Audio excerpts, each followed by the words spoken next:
In 2002, Jakarta experienced one of its worst floods, with water surging past the riverbanks of the Angke River, leaving the thousands of residents living along the river homeless. In response, city volunteers came together to clean up the river and also built dire villages to relocate residents to safer grounds. Over the years, volunteers have successfully raised the level of environmental awareness among these villages and even inspired local governments to use the Daai village as an example for future public housing. Let's take a look.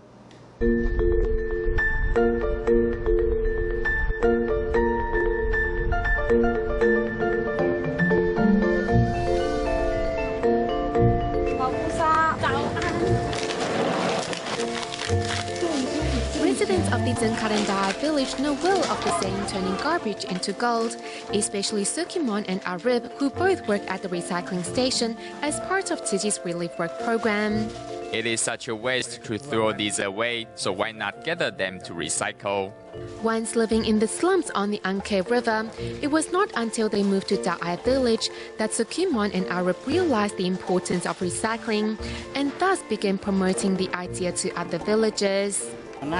We once spoke to the residents of Angke River and told them to recycle instead of throwing garbage into the water. Those living along the riverbanks team up to carry out a large-scale cleanup each week. Though the idea is simple, the work is more difficult than it seems. There are many who travel through this street throughout the day, so it wouldn't be good if it is dirty. With Indonesia's monsoon season falling between November and March and causing severe flooding each year, local residents began to realize that the garbage was not only influencing their overall environment, but also blocking the drainage system.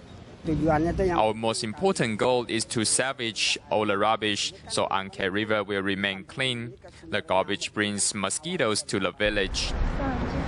Moreover, the polluted and filthy environment also created a negative image of the country.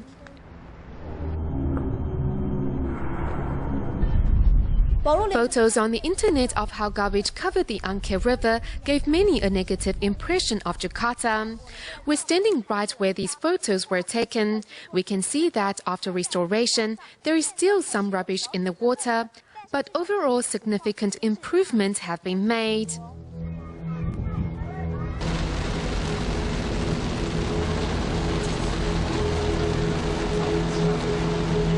In January 2002, torrential rain flooded the riverbanks of the Angke, leaving thousands homeless.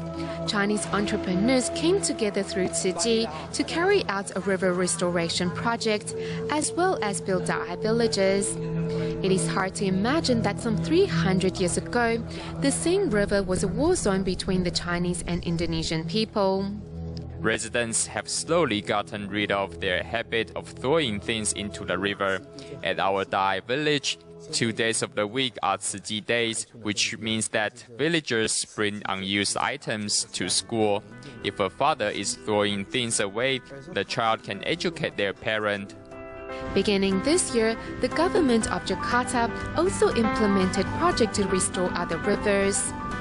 The plan includes dredging Siliwon River, one of the biggest rivers in Jakarta, as well as Angke and 11 other rivers, and installing detention ponds.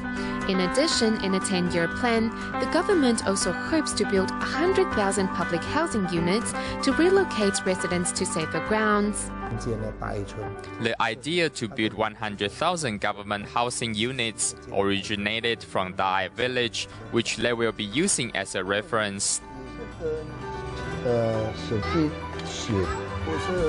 We are learning from Tsiji. It is not just about relocating residents, but also teaching them how to live and be good people.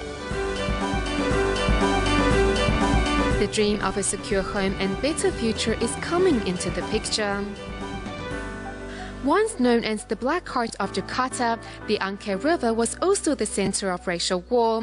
However, the local Chinese community and Tsiji volunteers, through carrying out projects to restore the Angke River, has won recognition of the local government and also successfully raised environmental awareness among the general public. In our next report, we see how residents in Aceh are doing 9 years after the Southeast Asian tsunami.